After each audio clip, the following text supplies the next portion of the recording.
Hello and welcome to another edition of the Fingal's Cave podcast. Our guest today is Alex Talbjerg, better known as the artist on the border. While his name may not be familiar to everyone, his works are for sure. Alex started creating artwork for various Pink Floyd bootlegs in the late 90s and supported the Harvested label on several releases. He also started a YouTube channel and released animated versions of the official Pink Floyd artwork. This later led up to a partnership with Nick Mason's Source Full of Secrets, and today Alex works closely with the family of Roger Barrett as the official animator for all content of their official website. The conversation was exciting, funny, and insightful. But listen for yourself. Hi, Alex. It's nice to have you. How are you? Hi, I'm doing great. It's a warm evening in lovely Sweden. Great. Yeah, it's quite hot here. So It's the first episode you're in after the little summer break we had. So I'm looking forward to our chat. It's great to have you. I'm honored. So as you may know, we have one main question we ask all of our guests. And before the people will get to know you even more, I would like to ask you this one specific question. What was the first encounter with Pink Floyd you had, and when did it happen? My first encounter with Pink Floyd was 30 years ago, almost to the date. It was August 1994, and my dad was a huge music fan. So he would have music all around, not playing music. He played albums. He didn't play any instruments, but he played albums. So there was always music in the house, and he had this thing that he had decided for himself, is that when Alex is old enough, I'm going to take him to see all the great ones. I'm going to bring him to all the great concerts. And the big first one I went to was Pink Floyd, the Division Bell tour in Copenhagen, August 25th. How old were you at that time? I must have been 17. I was... I was a kid. I'd been out, doing, festivals and punk rock stuff like that,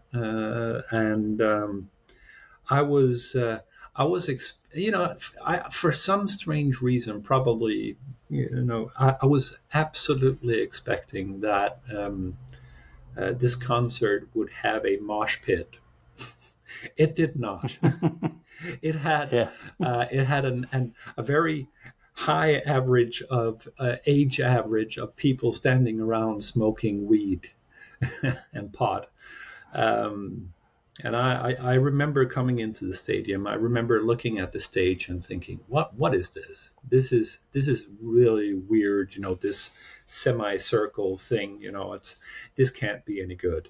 And once the show started, it darkened, and you had projecting all the lights on stage, and I was taken into a completely new dimension in which I've been living for the past 3 decades, and I have absolutely no intention of leaving. So I understand. So you were totally hooked. Absolutely. It was the year afterwards. He took me to see the Rolling Stones, and I was bored. Mm-hmm. And the year after that, he took me to see David Bowie, and I was bored, which I regret to this day. But it's kind of, I was completely deadlocked on the idea of Pink Floyd, and my dad had all the albums, so every time I went to see him, he would like saying, okay, so what did you think of the tape I sent you last time? And I said, yeah, I think it was interesting, but Amagama might not actually be my kind of album. What's next? And he would say, okay, here's a copy of Metal. Strangely, though, he did not own a copy of Dark Side of the Moon. And I don't know why. He might be the only one. It's so strange because he had everything else, he was, and there was David Gilmour and Roger Waters albums, and Sid Barrett, of course, and but no Dark Side of the Moon. He was a rebel, my dad. He was. So that's how I got into it. It was really basically just taking a deep dive and kind of taking as much as you can of what you can find, at least officially. So within maybe 2 years of seeing that concert, I had familiarized myself with the complete catalog, and Pulse had come out, so I got that one too, of course. And most of the solo material, all the way out to Rick Wright. I think Nick Mason came way beyond that. Fictitious Sports and all that was a completely different, ball game. So that's that's it. So, and then did you listen more to the original official albums and official products, or did you start collecting bootlegs yourself, or digging on the internet for? No, I think first of all, this was 94 to 97, I'm thinking, in that time frame. And it was, I was not aware of the dimension of how many bootlegs actually existed of this band. Yeah. I remember getting myself a copy of Miles, the illustrated history. No, what's it called again? It's a day by day account book. It's a large coffee table day by day account book. I read it, page by page, and almost memorized everything. And there was, I think, in my edition, there was a reference to Magnesium Proverbs, the Sid Barrett, bootleg. Mm-hmm. And I thought to myself, because I was reading and I was trying to, pick up on all, the weird pieces, it's like, so there's a song called Scream Thy Last Scream and Vegetable Man. I want to hear those. And this was actually almost in the days before the internet. So I couldn't, go out on YouTube and, just write it in. So I was aware of some of these songs that existed from, weird outtakes. And I remember one summer going with my girlfriend to Gothenburg, and we were just hanging around on town, and I went into a record store, and there, bam, Magnesium Proverbs. My first bootleg CD. And I picked it up in reverence and kind of held it and said, "It's amazing. I've found it." And she looked at me and said, "You're crazy, Alex." So, but you got to hear this. It has, and so that was my very first. As time progressed, I fell into, I think, this rabbit hole where you just keep on, you keep scratching for things. You need, but this sounds interesting. And you find some sites like pf-roio.de, and you start going into depth on all the various, so there are recordings from here and there and stuff like that. And eventually, of course, I got into some kind of tape trading. But I never fully understood the concept of tape trading, because to me, quality, it's such a strange thing, because you've got bootlegs that sounds like they were recorded through somebody sticking a microphone down his pants. And then you're supposed to do everything that's in your power to, keep that level of crummy sound, which is, it's like, okay. So I got into tape trading just in the break between between physical and digital sharing.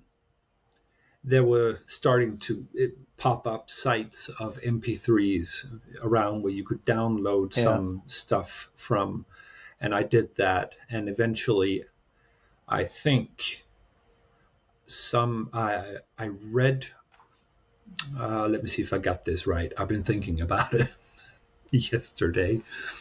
I think I read on Echo's FAQ because I was a subscriber, and I read about Have You Got It Yet? The Syd Barrett collection, and that they had discovered a tape of In the Beech Woods. And I was curious. I want to hear that. I really want to. So I figured out, where do I find the Yahoo Madcaps? Where are they stationed, right? And I went there and I subscribed, and I started FTPing, and then eventually I got into more heavier drugs when we got to cable broadband and all that. Yeah. I'm a little bit older. I'm like 7 or 8 years older than you, and I had the almost same experience as you had. My first show was in '89 in Cologne, Germany. I was 17 at that time, so it's funny, and it was also my father. Funny enough, I didn't live with my father at the time or ever, but I visited him many times, and my family where I was living, they had all the original albums, like Dark of the Moon, Animals, Atom and Mother. But my real father, I visited every Sunday, had these early bootlegs, like Live in London and Roger Waters Live in Quebec and all these. Yeah.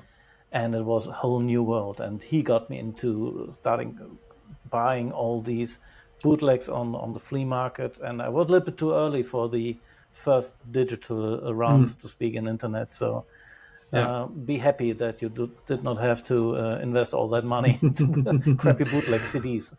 Well, the money part, of course, is it's always expensive to go on something like that. The whole scene that exploded in 2000, 2001. I think 2001 would be the right kind of year, because Echoes was coming out, and there was a hype going on online. I still remember being a part of that contest where you could win postcards, Echoes postcards, by going to different fan sites and see clues and stuff like that. And eventually I actually won a set of postcards, but it was not signed by Storm. Too bad. I would have loved that. And I still have them. Yeah. Somewhere in somewhere in a box somewhere. I moved a month ago, so everything is, packed away, neatly for the time being. But in 2001, at least, things really exploded on the bootleg scene, because internet was getting so stable that you could actually share lossless in songs back and forth. And I found myself being drawn to a hub, which I think was called, at least the address was Pink YOSHN or something like that. Yeah. Orange Maze, where I met a lot of wonderful, weird, strange people just like me. and many of them are still there. Oh, absolutely. I've seen some of them on your podcast. Yeah, exactly.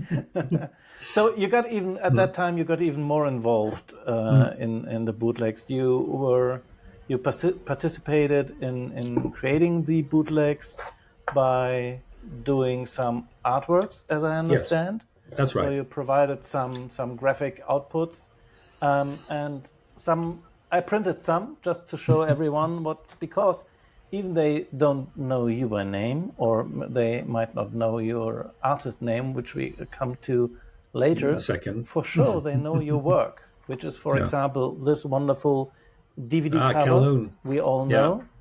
KQN. And this one, this is one of my first digital bootlegs I had, or voyos, so to speak. And this one is also very well known. Everyone should have that one. That's my show. That's the Yeah. Venice, one of a zillion Venice bootlegs. I mean, Yes. yeah, Yes, but a pretty one, I have to say. And this is a very special one because this yeah, was not the official or a concert from Pink Floyd, but they jammed later on in a pub, exactly. and somehow someone recorded that. Yeah. And this is the artwork you did for that. So, as we all know, most of this is released by Harvested, or has been released by Harvested. So, how did that come along that you worked for them? Well, first of all, what you showed is a very narrow selection from the very end of my tenure as a designer. Because what happened when I came out there is a mix between me looking at something and saying, this isn't good. I want something that looks good. Pink Floyd specifically demands a certain level of quality, to my experience, and to my, as far as I think. And like I said, it was a booming market. There were coming bootlegs every single day. People were kind of throwing their tapes into the mix and mess, and at some point, I downloaded it and I wanted it to be put, nice and neatly on my CD shelf. So if I didn't have any covers that I either did not like, or basically there was no covers because that had used to be a tape with some handwriting on it, I would sit down and start, trying to figure out how would this look as if it was a, semi-professionally made bootleg. And apparently, people started noticing, that I had a knack for creating these, So I was fast, I was reliant, and I just, for maybe 2 years, I became a machine of sorts, just churning out covers for, basically anything that didn't have a cover. People would come to me and say, can you make something? I said, yeah, what kind of period is it? And say, it's this kind of period. And I say, okay, that's great. I can do that.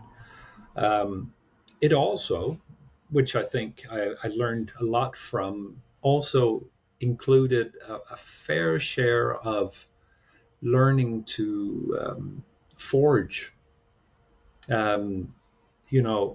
Pink Floyd style, and trying to figure out, how do I make things look like Floyd, but it's not Floyd, and it was basically a big old galaxy of stuff, right? That just happened. So I was looking through my folders prior to this talk and trying to figure out how did I get connected to Ron and Harvested, and I did find, I think I might have offered him at some point disc labels for all the CDRs. They can print on paper and glue to your CDs. It was a dangerous task, because if you did it wrong, you couldn't play it. It would destroy your CD player.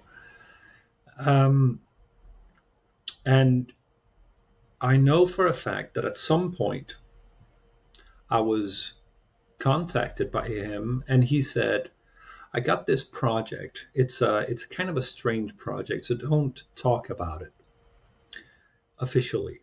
And I said, okay, I won't talk about it. And he says, it's a thing that I'm helping somebody make that's going to be sold on pinkfloyds.com, a fleeting glimpse, right? So Carl Turner was in on it. And it was called Mind Your Throats, Please. I think it was the video of the Bath Festival, the first time we saw that. And I did something also cow related for that one. And, with Ron's help, he had his ideas of what he wanted, and I did my thing, and we kind of made something. And I remember it going up on Pink Floyd's, and something happened, and it was really quick, and suddenly it was gone. So I'm guessing that management must have stepped in and said, "You're not selling this, hand over whatever you have to us." Yeah. And I'm planning on having another episode about Harvested with Ron and the guys later. But I think what happened with your support and what these guys did, as you say, I mean, we had these digital files which had somehow of a cryptic name, 71 dot whatever are we, exactly. Rec 2, blah.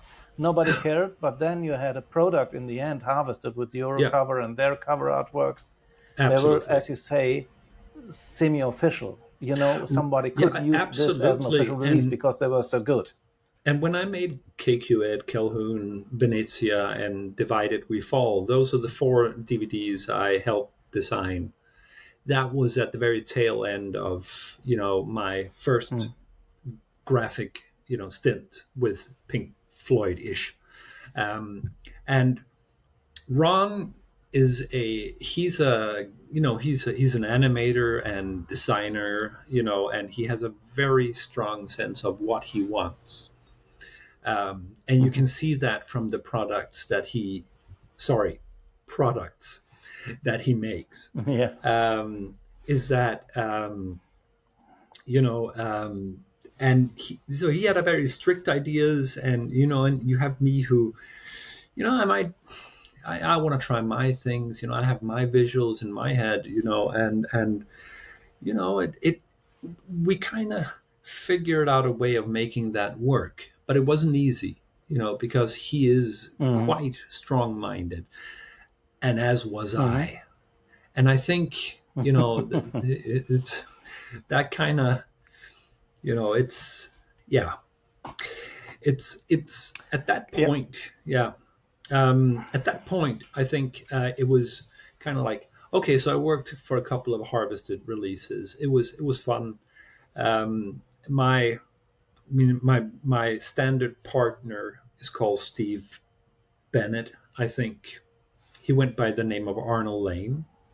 He and I were partners in making a label thing, which is even more terrible than Harvested because it's called Pigs on the Wing. And Pigs on the Wing dealt almost exclusively in out-of-press releases, basically meaning we take official stuff and we put it out there because you can no longer buy it, which must have been terrible for management. I guess. Steve decided he wanted to make a different label called Household Objects. And Household Objects would be exclusive to very, very prominent releases. And you actually showed me one of those. You printed that one, The Black Knight and the Fireman, which is from the Annabelle nightclub in Copenhagen, right?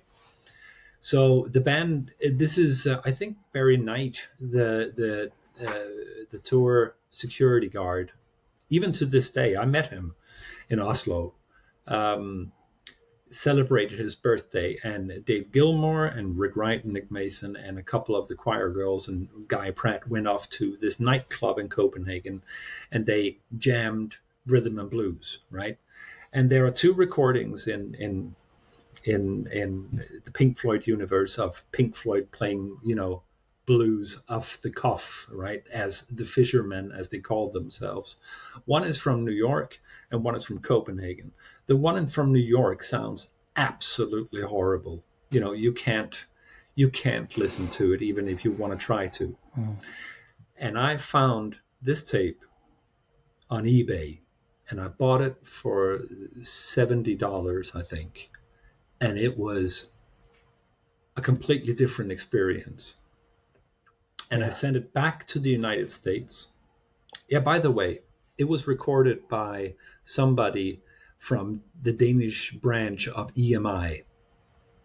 So copies of the tape. So the copies of the tape were distributed between management in the Danish EMI office. And I do also Okay. remember that there were rumors for a long time that these tapes existed. So to me, it was like I felt that I found a holy grail of sorts, right? And we Yeah. released it, and to be completely honest, I was thrilled and I was proud, and it seemed to me that everybody in my surrounding was meh. And and I don't want to say it's disappointing, Yeah. but it's I had expected something else, I think, because I'd really, really, really done something completely different. This is not like Yeah. finding another recording of Pink Floyd doing Dark Side of the Moon in somewhere. Of course, it's not like Yeah. finding Pink Floyd 1967 doing what they did, but still, it's a brand new look on how how they were off stage. So yeah, Yeah. Yeah, it's a and at funny that thing. I yeah. guess that Pink Floyd fans, they expect two things at the same time: something very new and something very well known. And if Yep. it's if it's only very new and very different, it might be difficult to love it the same way you Yeah. love the 72 whatever bootlegs there are out there.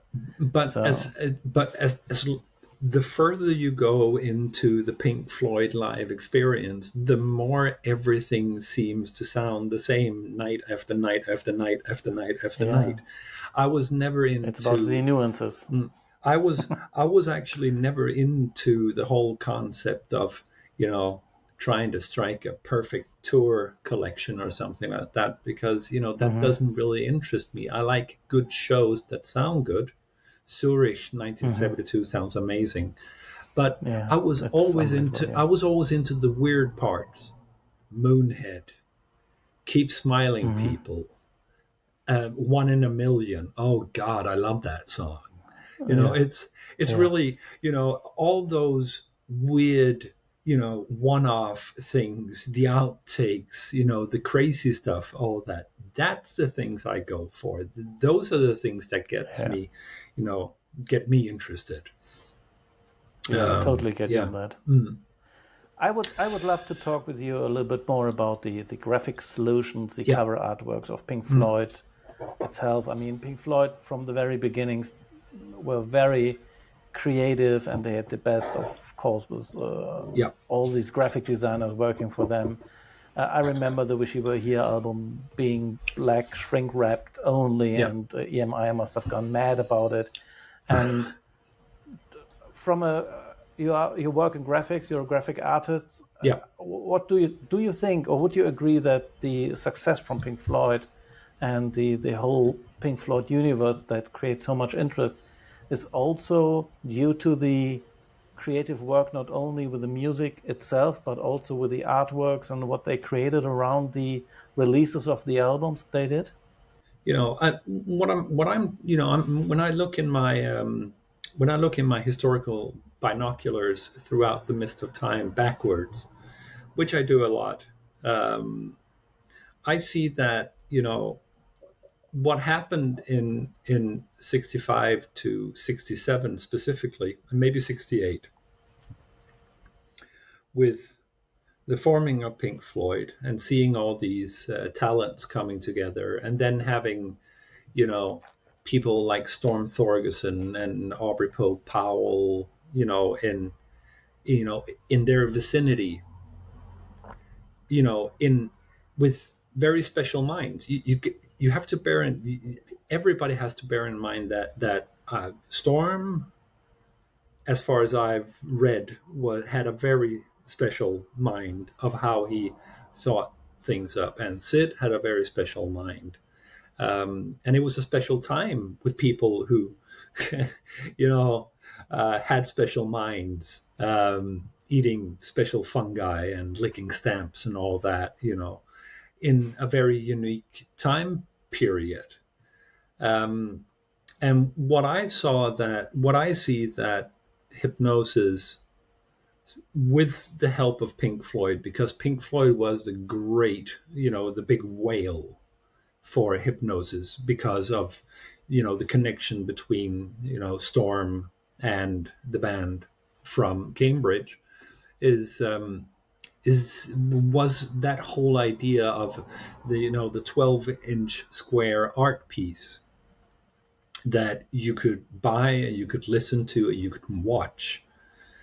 I think you, as well as everybody else, remembers how you would sit and actually look at a cover and kind of twist it over, and look at the inner sleeve, and you was kind of like, astounded by the fact that Obscured by Clouds had curved covers and stuff like that, And I think that Hypnosis, apart from that, they've done an amazing amount of artwork, surreal, amazing, modern pop art. Consumer-wise, it's also for consumption. That's the whole thing. It's not like Andy Warhol, where a can of Campbell soup is going to cost you a fortune. I mean, everybody can own a piece of Storm Thorgerson and put it on your wall. No pun intended, because Storm didn't make the wall. That was Gerald Scarfe. But I think they really, helped elevate how the band was perceived. And to some extent still do. But these days, I think it's more gimmicky. Yeah. If you get my point. Yeah, I never understood the artwork from The Endless River.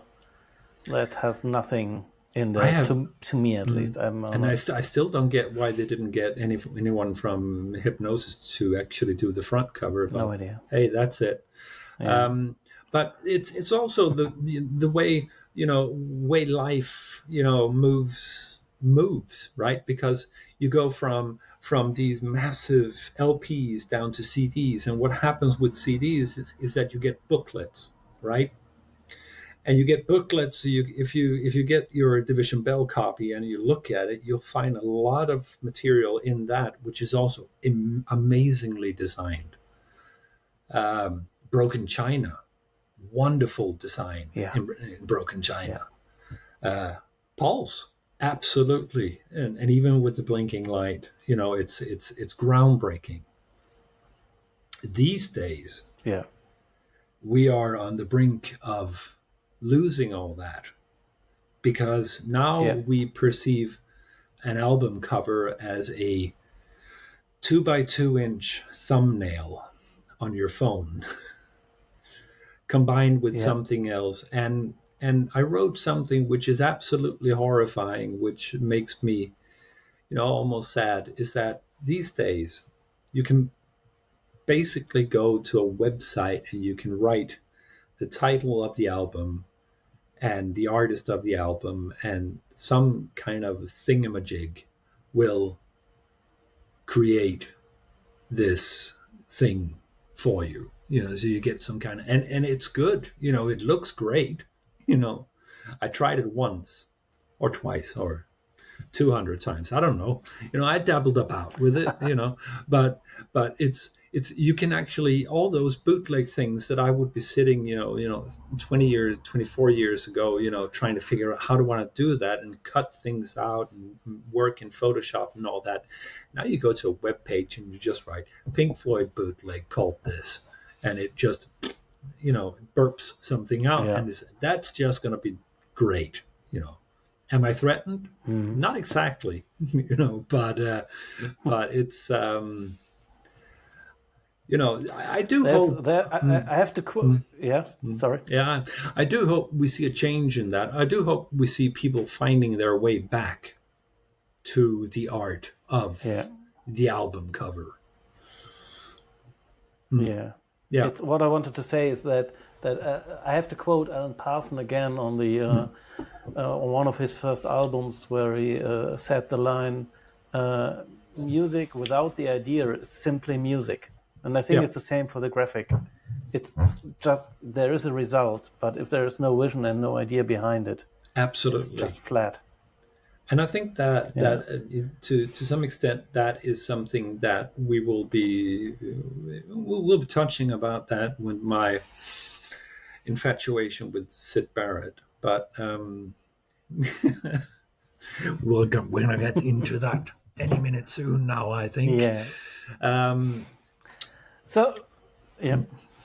No, go ahead. Coming back to your working for the bootlegs, you stopped that then, and you explained why, and I totally get that. And as I understand, you stopped doing things with and for Pink Floyd, so to speak. You're somehow, I wouldn't say abandoned, but I took a time out. Yourself a little bit from the Pink Floyd community. You took time out. That's right. What happened, I think, is that if you are a creative person and you work creatively for a specific amount of time, and it can be any amount of time that works with you, you will come to a certain point where you kind of question yourself as is, what am I doing? And my specific point of that is at the absolute tail end of my, my collecting days, is that I was moving away from making bootlegs and started looking at copying. It was more like some kind of creative copying. I was making, DIY mini LP, CD LP things for the albums that was not going to be released. So I made a a perfect mini a mini gatefold cover for a nice pair, and I made one for Picnic, a Harvest sampler. And at the very end, I remember I was spending, because I wasn't all that fast and I wasn't all that skilled, I was spending an obscene amount of time tracing Nick Mason's original drawing on relics. And this would have taken me a week, maybe two. Not full time, of course, but coming back and forth to it. You're just sitting there, tracing things and stuff like that, And I remember saying to myself, Alex, what are you doing? You're losing it. You've gone off, the deep end.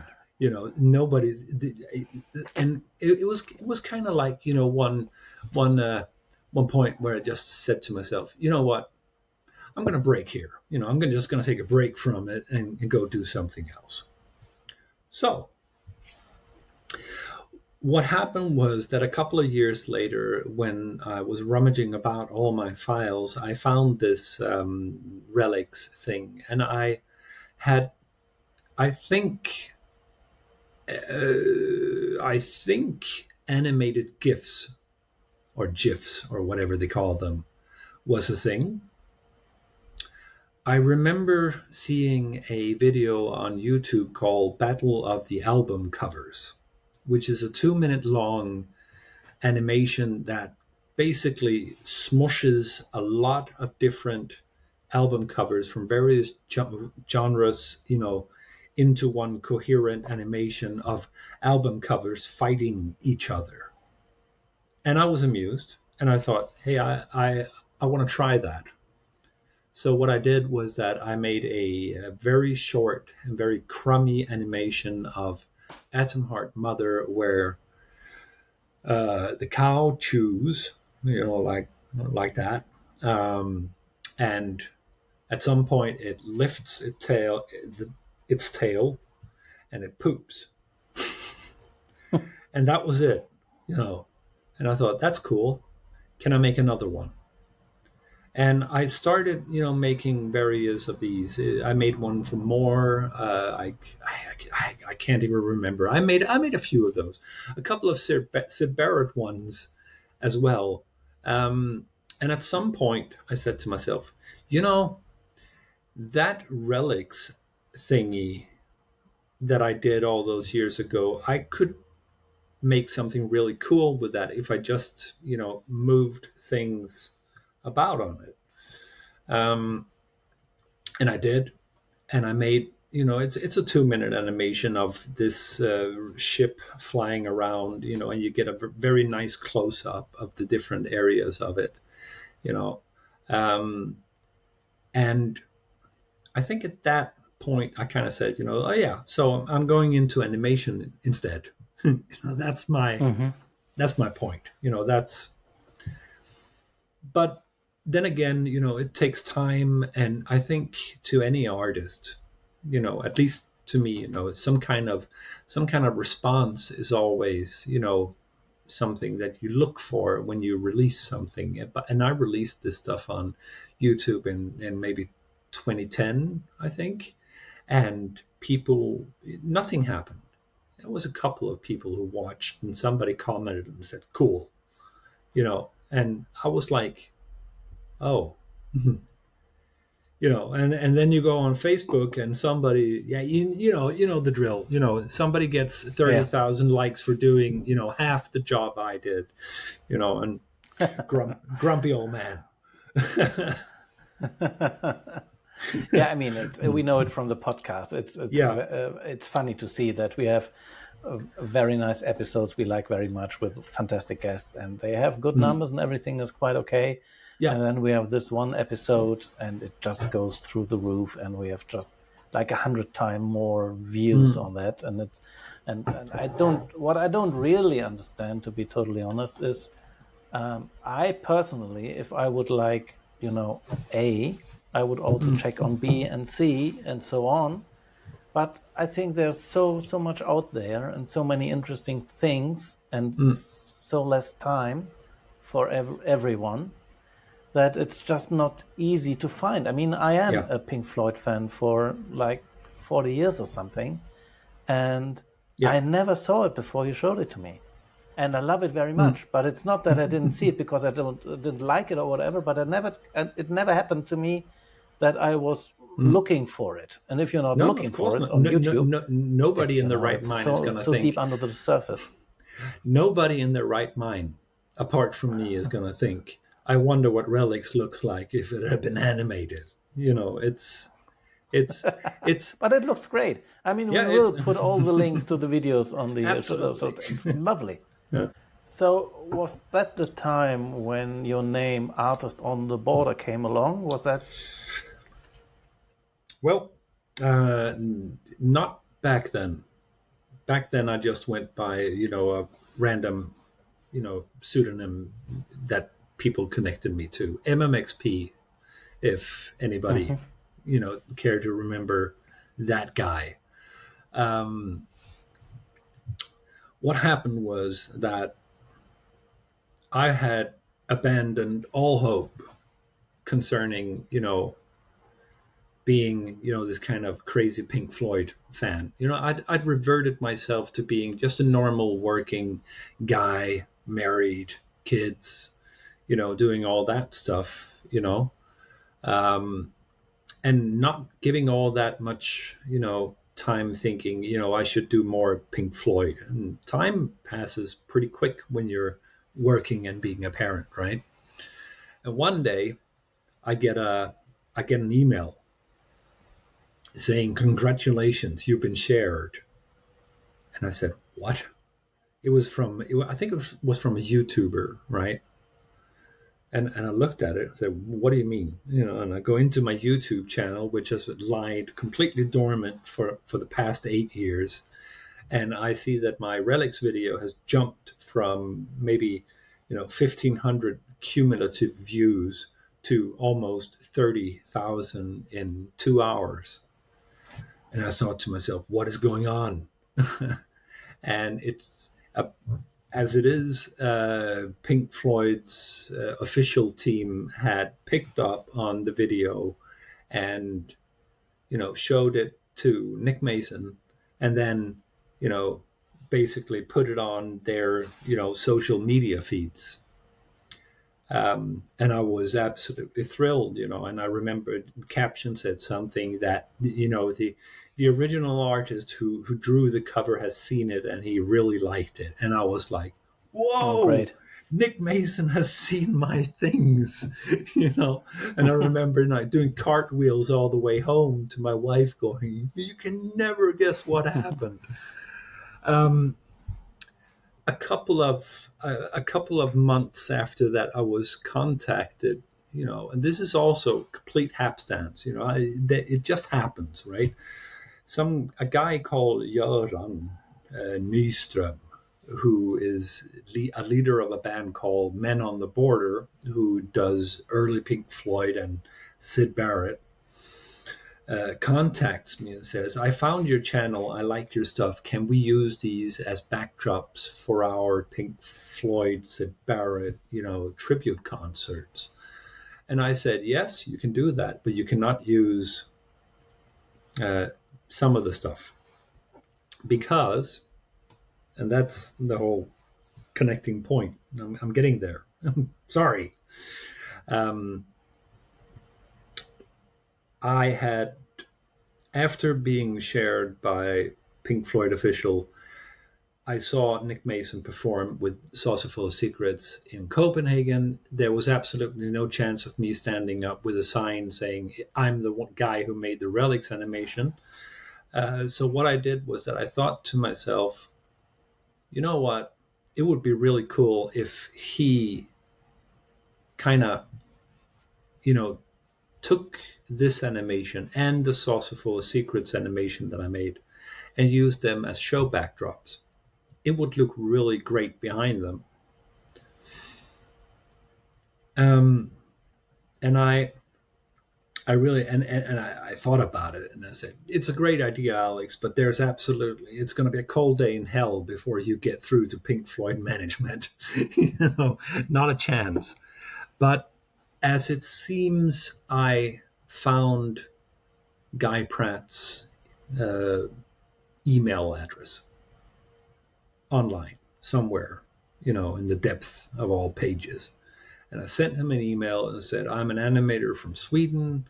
I made these 2 videos. I saw you in Copenhagen. I love it. Why don't you just take the videos and, make me proud, because they would look so good behind you.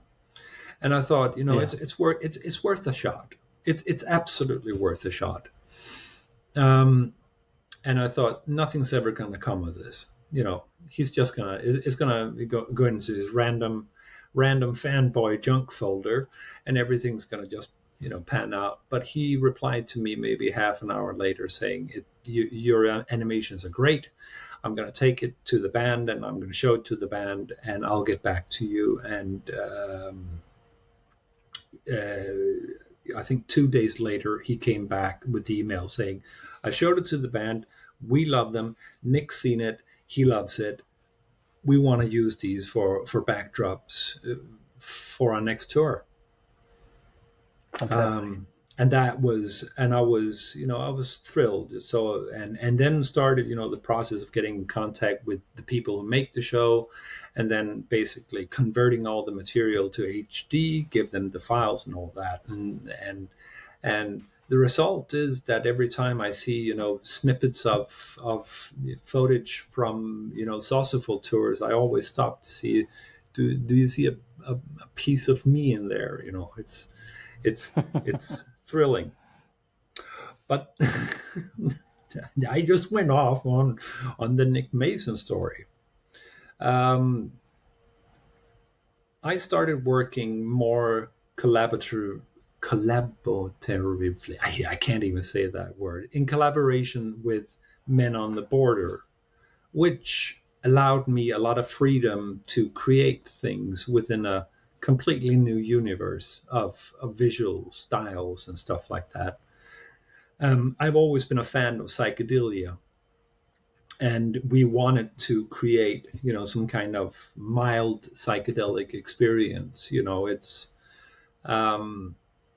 so, as I progressed into this band, I was, getting the feedback from my contact. Basically, he was starting to address me as something on the border. It would be, you can be the manager on the border, or you can be the road crew on the border. And one night he said, you can be the artist on the border. And I said, hey, I like the sound of that. Yeah. I'm gonna stick with that. And you know where it's from, right? On the border. To be honest, I do not. No? In I can't remember the specific lyric right now, but it's in Syd Barrett's Octopus. Something about the man on the border. Yeah. Hey ho, I huff the tall buttons. Mm-hmm. I can't remember it, and my books aren't here. Octopus is built from various pieces of writing that Syd kind of cut together to make there's been done extensive essaying on that subject. And the man on the border is from it's by Edward Lear, who is surreal poet, British surreal poet. And he did a whole page of old men in various something. And one of those is the old man on the border who lived in utmost disorder. He danced with the cat and made tea in his hat, which vexed all the folks on the border. I don't know what vexed means, but I think it spooked, right? Yeah. And I thought that it fits me nicely, and it kind of reminds me of Syd, dancing with a cat and making tea in a hat, living in utmost disorder. That's great. Could be his lyrics. He was great. He was a smart man. Yeah. Talking about Syd. Let's talk about Roger Barrett. Roger Barrett. You then got in touch with Ian Barrett. So working for them, supporting them on the website they did. The thing is, my contact, Göran, who's with Men on the Border, he's a Syd fan, of course, almost a Syd scholar, who's spent a lot of time getting to know people. He knows almost everybody. And he introduced me to Ian Barrett, at some point, and I can't actually remember. Well, I think we were talking about making some kind of prints of Roger Barrett's art and selling them. And at that point, I was introduced to Ian, and we talked about the art of Roger Barrett. Later on, me and Göran we were helping out with the discovery of the photos from Stockholm 1967, if you remember those, that came 2 years ago. It appeared that a photographer had photographed, the show and post and pre-show, and just forgotten he had those images for all that time. And we figured out that this guy in Stockholm was selling them, and we basically said to him, let us see if we can, get you in contact with, the Barrett estate so that we can make a splash of it. And as time progressed, me and Ian was, getting acquainted, and we started talking. And it was really, I think we were talking about almost everything but Syd Barrett. It was our conversations did not actually deal as much about Roger Barrett. We talked about the fandom. We talked about the music business. We talked about, you know, the hardship of being an artist, because he's also he's a silversmith and a painter and stuff like that. I mean, I'm a digital artist. So we kind of connected on that, that part of us, being persons, not necessarily me having this Sid Barrett thing going on in my head, which I don't. And what happened, I think, through Ian and through what, how I've perceived Sid, and I'm going to use the word Sid for now, and then we're going to change it to Roger instead, right? Is that I've always been almost more fascinated with what happened afterwards. I just read Rob Chapman's book on Sid, and as I almost expected, I almost enjoyed the two final chapters more than I enjoyed the book itself. Because to me, I think I realized at some point that Sid is actually a man called Roger, and Roger is a painter.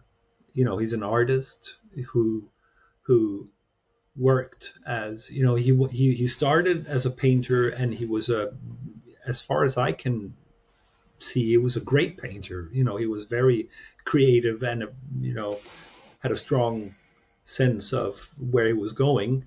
And then he gradually drifted into this music universe where he just so happened to be connected to what was to become one of the biggest bands in the world. And once he had, his flame had kind of died out, he, became that other person again. And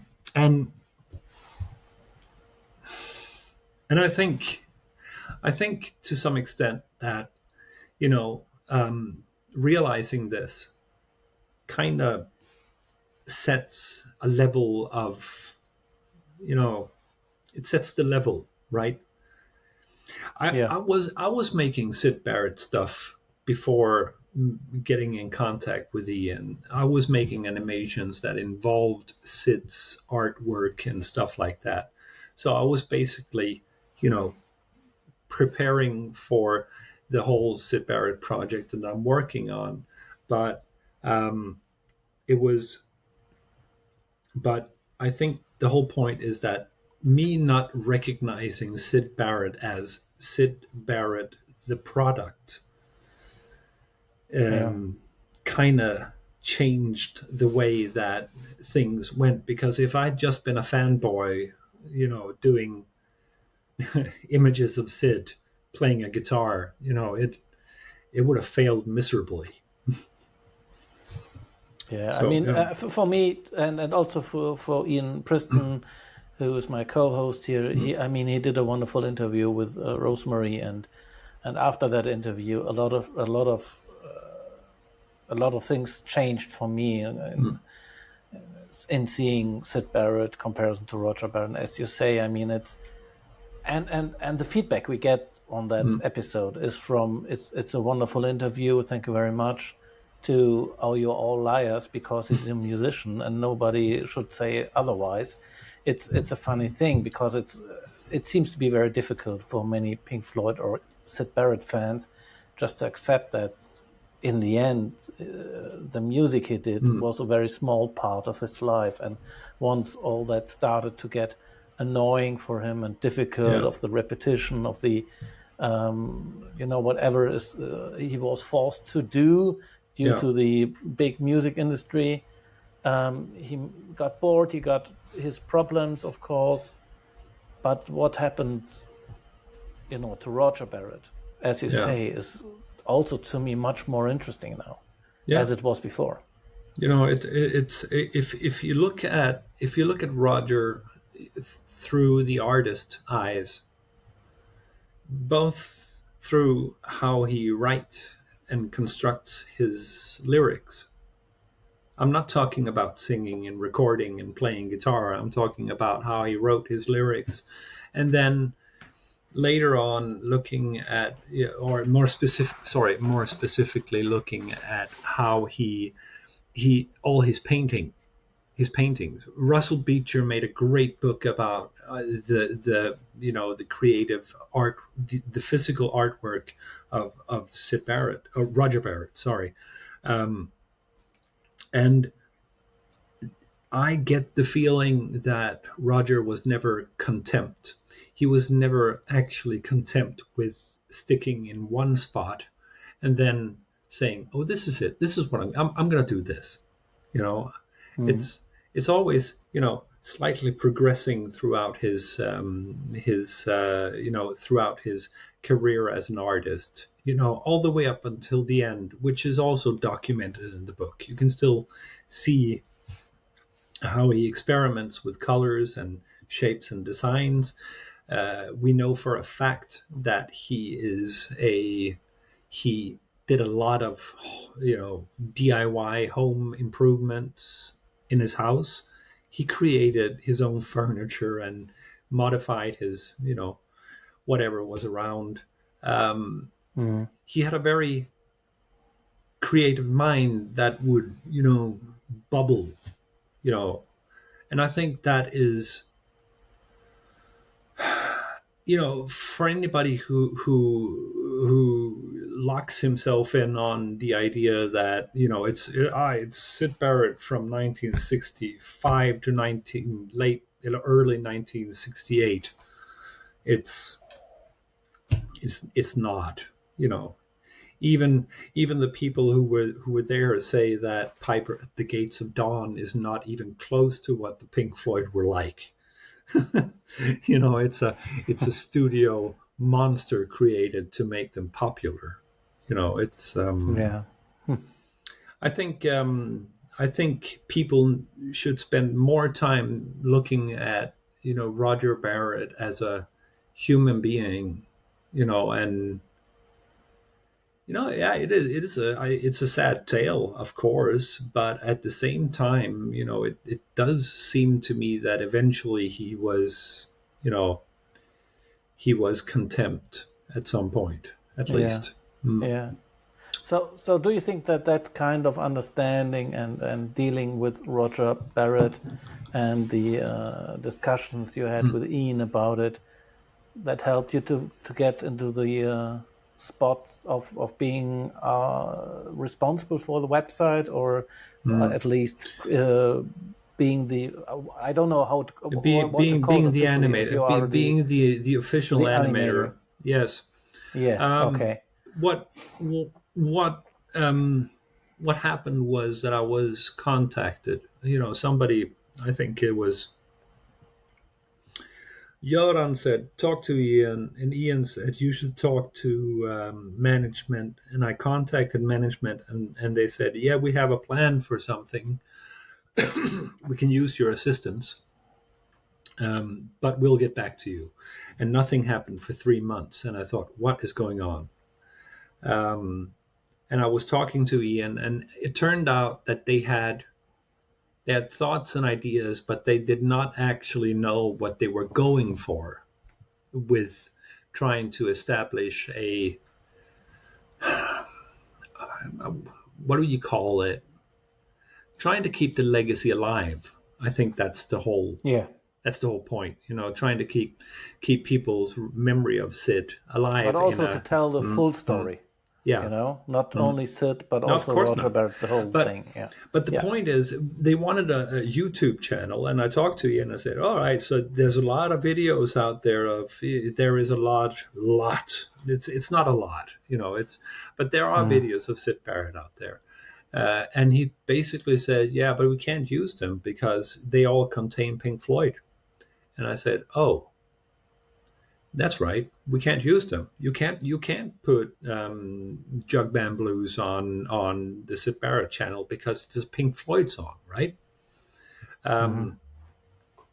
So we were sitting and talking back and forth. What can we do?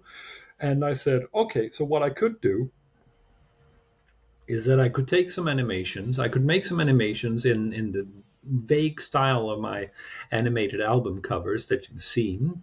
And he says, yeah. And I said, I can take those and I can, convert those into music videos. And he said, okay. And I said, yeah, it's not just music video. It's a blend between Sid related artwork stuff thingies and the lyrics, because the lyrics are very important. And I remember they just released the book, the lyrics of Sid Barrett, with all the revisions of what he actually sang, and there was some revelations with the Mad Cat and all that. And I said, yeah, it's a great thing, because that way you get people who can listen to the music. One, two, they can get a visual experience of looking at something, and three, they get an experience of watching the lyrics of the song and actually being able to follow it, because to non-native, English speaking people like myself, because I'm from Scandinavia, it's kind of hard to follow what Sid is singing at times. And he said, that sounds like a great idea. Can you write it down in a Word document and send it to the board? And I said, yes, I can do that. So I wrote it down and I sent it off to, the Barrett family and to management. And they decided, okay, it's cool. You can do this. You can have this lot of songs to work with. I think it was 12 songs.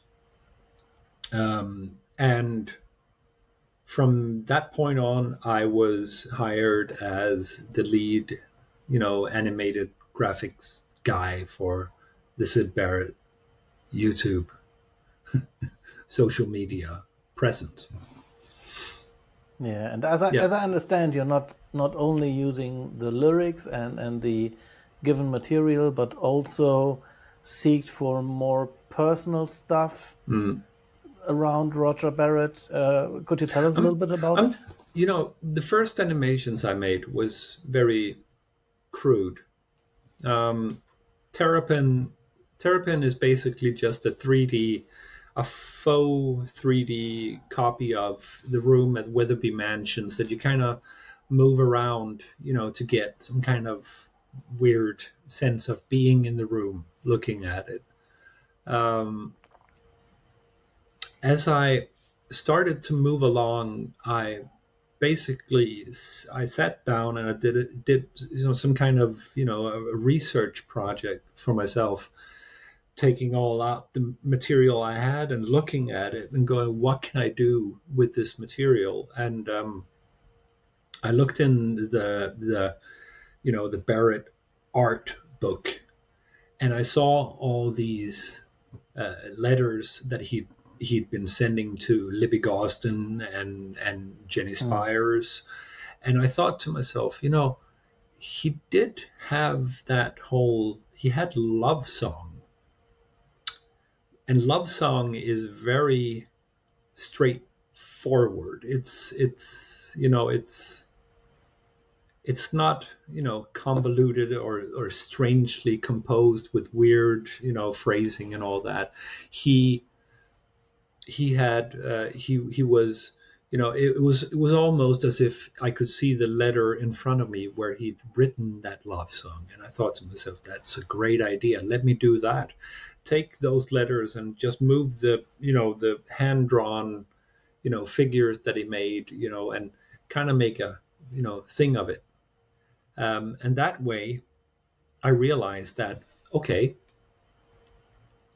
I'm not only connecting the music to something that is not expected, because it's not expected. It's also I'm also paying some sort of tribute to a part of his legacy. Yeah. And I know for a fact that Libby saw it, and Libby was thrilled by it, and Jenny saw it, and she was thrilled by it, and thought it was a wonderful experience. The same thing I did with Gigolo, where we got in contact with the Dougie Fields estate, sadly, Dougie had passed by then, and asked him permission to use, not only the image of Sid standing that Dougie had painted, the painting of Sid, but also basically use anything that was in the right kind of time frame of, Sid living together with Dougie. And I think that project went very well, and also kind of connected these two in a great way. The third one is the latest one I did. I'm just gonna blurt that one out as well, where I wanted to make something of the Crazy Diamond box set, if you remember that one. The CD box set, the long box. Yeah. And I looked for the original artist, Alan. What was his name again? Sorry, Alan, if you hear this. Alan Rogers. We put it on the show notes. Yeah. Alan Rogers, right. And I sent him an email and I said, listen, I'm making this and that, and I'm making that and this. Would you be okay with me basically going in and treating your material to make a video for a Sid Barrett song? And he said, yes, of course. I don't own it. It's owned by management. And I go like, okay. And eventually we landed in making Love You was the song we made for it. And I made the video animation and I sent it off to Alan, and he got back to me and he said, this is really weird, Alex, because I've been working my whole life in cut up animation. And you've made cut up animation of an image I created without having access to all the materials I had. And I replied to him and said, that's what I do. I cut things out and move them about. And he went like, he was thrilled, and I was thrilled because it's a way of connecting the dots, right? Yeah, it must be so satisfying doing that, and with all the support from the family and everything. Yeah, so it's a way of portraying Roger Sid. It's a way of portraying his music in a brand new light, and also trying to, in some kind of way, educate and draw some connections between what also happened, not just getting all focused on the mythology of this, strange being, but, yeah. So are there any projects you're working on right now? Something we can looking forward to? I just came off a massive project for a Swedish tribute band, which plays Pink Floyd, where I made a ton of backdrop videos, which I find extremely gratifying, specifically when you go see him live and they got all the lasers and the lights and stuff like that, and they play a very, they play a brilliant version of Pink Floyd. It's not Pink Floyd, it's Swedish Pink Floyd, but it's good. So I did that.